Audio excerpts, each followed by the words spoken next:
ಓಂ ಶಾಂತಿ. ನಮ್ಮ ಚಾನೆಲ್ ವಿಡಿಯೋಗಳ ಹೆಚ್ಚಿನ ಮಾಹಿತಿಗಾಗಿ ಸಬ್ಸ್ಕ್ರೈಬ್ ಬಟನ್ಗೆ ಕ್ಲಿಕ್ ಮಾಡಿ ನಮ್ಮ ಚಾನೆಲ್ಗೆ ಸಬ್ಸ್ಕ್ರೈಬ್ ಮಾಡಿ. ಈ ವಿಡಿಯೋ ಇಷ್ಟವಾದಲ್ಲಿ ಲೈಕ್ ಮಾಡಿ, ಶೇರ್ ಮಾಡಿ ಹಾಗೂ ಕಮೆಂಟ್ ಮಾಡಿ.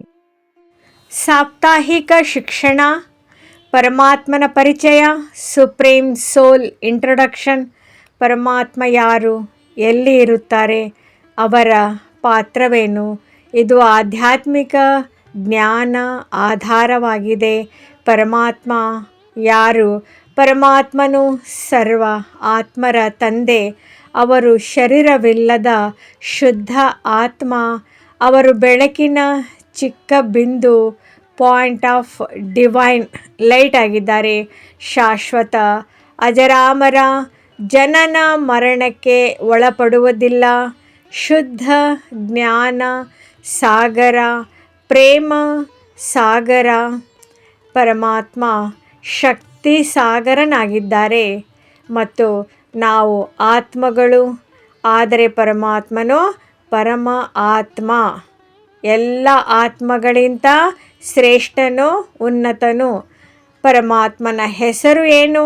ವಿವಿಧ ಧರ್ಮಗಳಲ್ಲಿ ಪರಮಾತ್ಮನಿಗೆ ಬೇರೆ ಬೇರೆ ಹೆಸರುಗಳಿವೆ. ಶಿವ ಅಂದರೆ ಕಲ್ಯಾಣಕಾರಿ, ಅಲ್ಲಾಹ ಗಾಡ್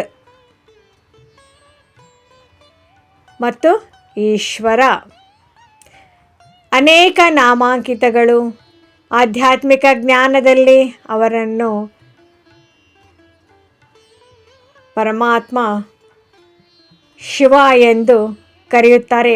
ಶಿವ ಅಂದರೆ ಕಲ್ಯಾಣಕಾರಿ ಸ್ವರೂಪಿ, ಪರಮ ಪವಿತ್ರ ಸ್ವರೂಪ.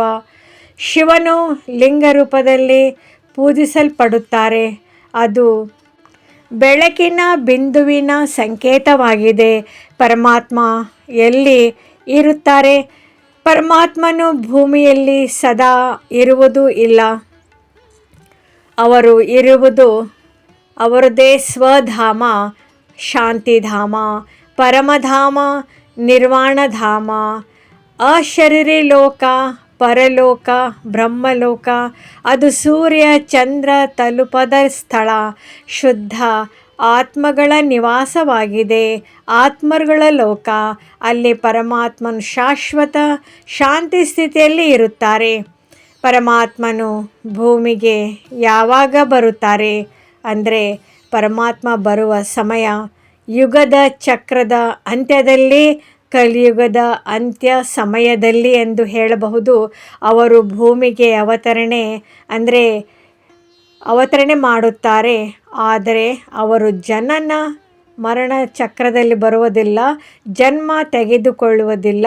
ಒಂದು ಪವಿತ್ರ ಆತ್ಮನ ದೇಹವನ್ನು ಉಪಯೋಗಿಸಿ ಆಧ್ಯಾತ್ಮಿಕ ಜ್ಞಾನವನ್ನು ನೀಡುತ್ತಾರೆ. ಅದರ ಮೂಲಕ ಮಾನವನನ್ನು ದೇವತೆ ಸ್ಥಿತಿಗೆ ಎತ್ತುತ್ತಾರೆ, ಶ್ರೇಷ್ಠ ಮಾಡುತ್ತಾರೆ.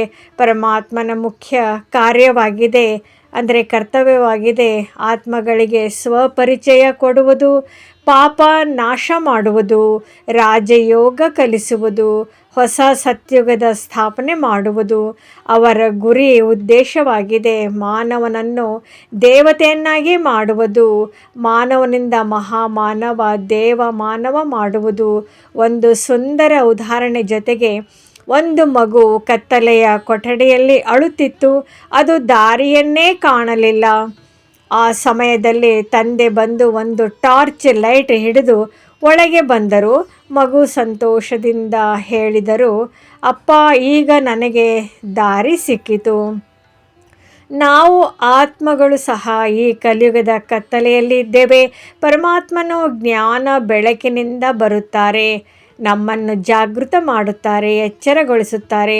ಅವರು ಹೇಳುತ್ತಾರೆ, ಮಕ್ಕಳೇ, ನೀವು ಆತ್ಮರು, ನಾನು ನಿಮ್ಮ ತಂದೆಯಾಗಿದ್ದಾನೆ, ಪರಮಪಿತನಾಗಿದ್ದೇನೆ. ಪರಮಾತ್ಮನ 7 ಪ್ರಮುಖ ಗುಣಗಳಿಂದ ನಾವು ಪರಮಾತ್ಮನನ್ನು ಅರಿಯಬಹುದು. ಶಾಂತಿ, ಪ್ರೇಮ ಮತ್ತು ಪವಿತ್ರತೆಯಾಗಿದೆ.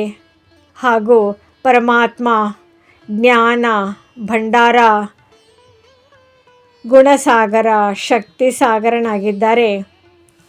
ಪರಮಾತ್ಮ ಆನಂದ, ಸತ್ ಚಿತ್ ಆನಂದ ಸ್ವರೂಪ, ಚಿದಾನಂದ ಸ್ವರೂಪ, ಕರುಣಾ ಸ್ವರೂಪನಾಗಿದ್ದಾರೆ. ಪರಮಾತ್ಮನನ್ನು ನಾವು ನೆನಪು ಮಾಡಬೇಕು. 5 ನಿಮಿಷ ಯೋಗದಲ್ಲಿ ಅಂದರೆ ಶಾಂತವಾಗಿ ಕುಳಿತುಕೊಂಡು ನಾನು ಆತ್ಮ ಎಂದು ಮನದಲ್ಲಿ ನೆನಪಿಸಿಕೊಳ್ಳಿ, ಧ್ಯಾನಿಸಿ.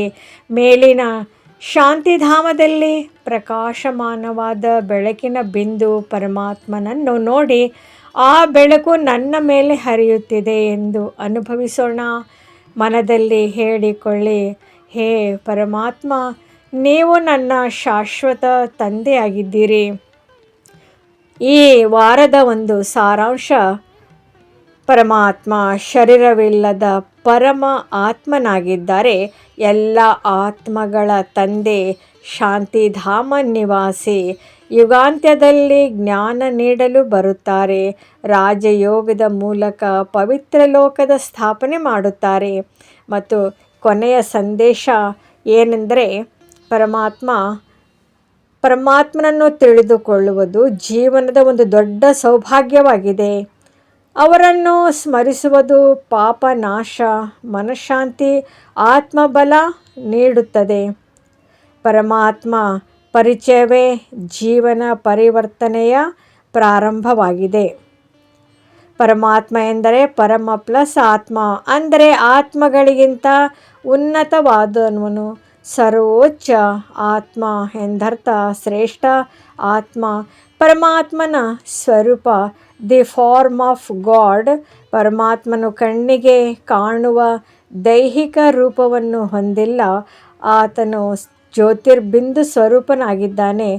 ಪರಮಾತ್ಮ ನಿರಾಕಾರ ಅಂದರೆ ಫಾರ್ಮ್ಲೆಸ್, ಇನ್ಕಾರ್ಪೊರಿಯಲ್ ಆಗಿದ್ದಾರೆ. ಅಂದರೆ ನಮಗಿರುವಂತೆ ರಕ್ತ ಮಾಂಸದ ದೇಹ ಪರಮಾತ್ಮನಿಗಿಲ್ಲ. ಪರಮಾತ್ಮನು ಅಣೋರಣೀಯಾನ್ ಅಂದರೆ ಸಣ್ಣ ಬಿಂದುವಿನಂತಿರುವನು ಎಂದು ಹೇಳಲಾಗಿದೆ. ಆದರೆ ಪರಮಾತ್ಮ ಶಕ್ತಿ ಅಪಾರ. ಇದು ಭಗವದ್ಗೀತೆಯಲ್ಲಿ ಕೂಡ ಅಣೋರಣೀಯಾನ್ ಎಂದು ವರ್ಣನೆ ಇದೆ. ಪರಮಾತ್ಮನ ನಾಮ ಅದು ಶಾಶ್ವತವಾದದ್ದು.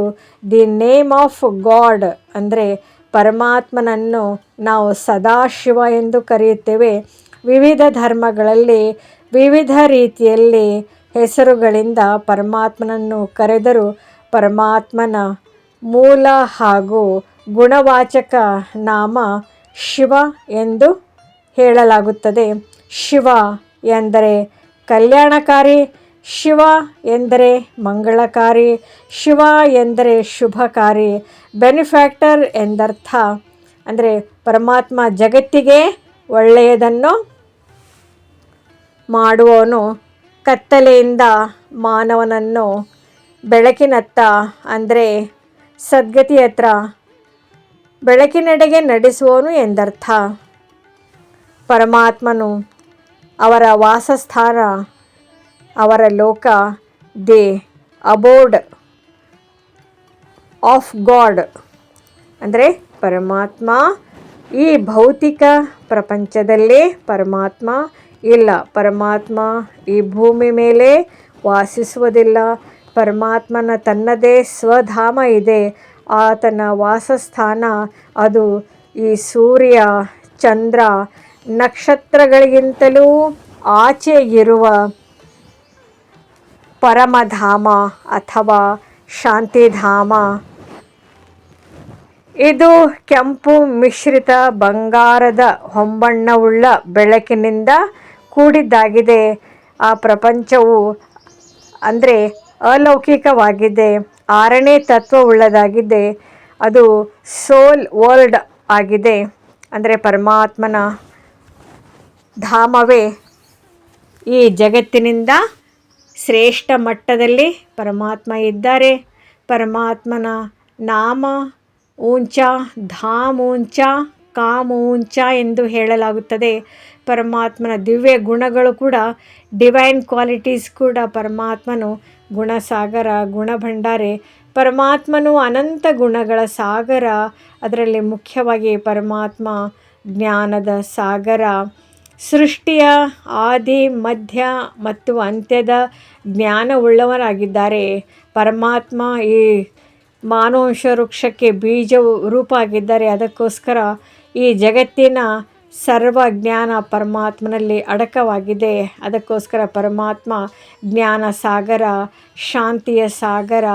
ಅಶಾಂತಿಯಲ್ಲಿರುವ ಮನಸ್ಸಿಗೆ ಪರಮಾತ್ಮ ಶಾಂತಿ ನೀಡೋರಾಗಿದ್ದಾರೆ, ಪ್ರೀತಿಯ ಸಾಗರನಾಗಿದ್ದಾರೆ. ಯಾವುದೇ ಸ್ವಾರ್ಥವಿಲ್ಲದೆ ಎಲ್ಲರನ್ನೂ ಪರಮಾತ್ಮ ಪ್ರೀತಿಸುವವರು. ಆನಂದದ ಸಾಗರ. ಈ ದುಃಖವನ್ನು ಹೋಗಲಾಡಿಸಿ ಶಾಶ್ವತವಾದ ಸುಖವನ್ನು ಕೊಡುತ್ತಾರೆ. ಅಂದರೆ ಪರಮಾತ್ಮ ದುಃಖಹರ್ತ, ಸುಖಕರ್ತ, ಶಾಶ್ವತ ಸುಖ ನೀಡೋರಾಗಿದ್ದಾರೆ. ಆತ್ಮ ಮತ್ತು ಪರಮಾತ್ಮನಿಗಿರುವ ವ್ಯತ್ಯಾಸವು ಕೂಡ, ಸಂಬಂಧ ಕೂಡ ಬೇರೆ ಬೇರೆಯಾಗಿದೆ. ಅಂದರೆ ಪರಮಾತ್ಮ ಅವರು ನಮಗೆ ಕೇವಲ ಪರಮಾತ್ಮ ಭಗವಂತ ಎಂದು ನಾವು ತಿಳಿದುಕೊಂಡಿದ್ದೇವೆ. ಪರಮಾತ್ಮ ಸೃಷ್ಟಿಕರ್ತ.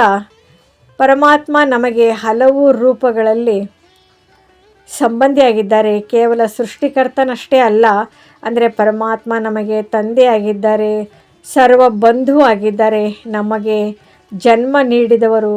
ಅಂದರೆ ಆತ್ಮಕ್ಕೆ ಪರಮಾತ್ಮ ತಂದೆ, ಪರಮಾತ್ಮ ಸರ್ವ ಆತ್ಮರ ತಂದೆಯಾಗಿದ್ದಾರೆ.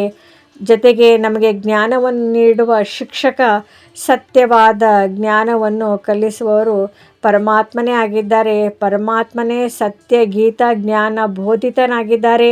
ಪರಮಾತ್ಮ ಸದ್ಗುರು ನಮಗೆ ಮುಕ್ತಿ ಮತ್ತು ಜೀವನ್ಮುಕ್ತಿಯ ದಾರಿಯನ್ನು ತೋರಿಸುವವರಾಗಿದ್ದಾರೆ. ಪರಮಾತ್ಮ ಸದ್ಗತಿಯನ್ನು ಕೊಡುವವರಾಗಿದ್ದಾರೆ. ಸದ್ಗುರು ಪರಮಾತ್ಮ ಒಬ್ಬರೇ ಆಗಿದ್ದಾರೆ. ಪರಮಾತ್ಮನ ಪರಿಚಯದ ಸಾರಾಂಶವನ್ನು ನಾವು ಚಿಕ್ಕ ರೂಪದಲ್ಲಿ ತಿಳಿಯೋಣ. ದೇವರು ಒಬ್ಬರೇ, ಪರಮಾತ್ಮ ನಿರಾಕಾರ ಜ್ಯೋತಿ ಸ್ವರೂಪನು. ನಾವೆಲ್ಲ ಆತ್ಮಗಳು, ಅಂದರೆ ಅವರ ಮಕ್ಕಳು. ಪರಮಾತ್ಮನನ್ನು ನಾವು ಮನಸ್ಸಿನಿಂದ ನೆನಪು ಮಾಡುವುದೇ ನಿಜವಾದ ರಾಜಯೋಗ ಅಥವಾ ತಪಸ್ಸು ಆಗಿದೆ. ಈ ವಿಡಿಯೋ ಇಷ್ಟವಾದಲ್ಲಿ ಹೆಚ್ಚಿನ ವಿಡಿಯೋಗಳ ಮಾಹಿತಿಗಾಗಿ ನಮ್ಮ ಚಾನಲ್ಗೆ ಸಬ್ಸ್ಕ್ರೈಬ್ ಮಾಡಿ. ತಮಗೆ ವಿಡಿಯೋ ನೋಟಿಫಿಕೇಷನ್ ಸಿಗ್ತಾ ಇರುವುದು. ಧನ್ಯವಾದಗಳು.